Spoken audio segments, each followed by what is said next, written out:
பையன் போய் கேட்கிறான், அப்பா நீ அம்மாவை லவ் பண்ணவே இல்லையாப்பா? ஏன்டா?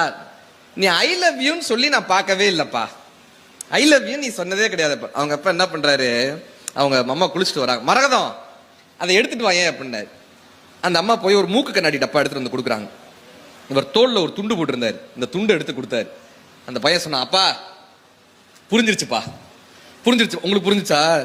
அதை எடுத்துக்கொண்டு வா என்று சொல்லும் போது எதை என்று கேட்காமல் இந்த நேரத்தில் இதைத்தான் கேட்பார் என்ற புரிதலோடு எடுத்துட்டு வந்து கொடுக்குறாங்களா. அந்த புரிதலிலும் இவ தலைக்கு குளிச்சுட்டு வந்திருக்கா, தலை ஈரமா இருக்கு, சரியா தொடக்கல, இவளுக்கு தலைவலி வந்துடும், நாள் முழுக்க தலைவலியோடு இருப்பாள் என்ற ஒரு அக்கறை இருக்குல்ல. புரிதலிலும் அக்கறையிலும் தான் காதல் இருக்கிறதே தவிர ஐ லவ் யூ என்கிற 3 வார்த்தையில் இந்த காதலை அடக்கவே முடியாது சார்.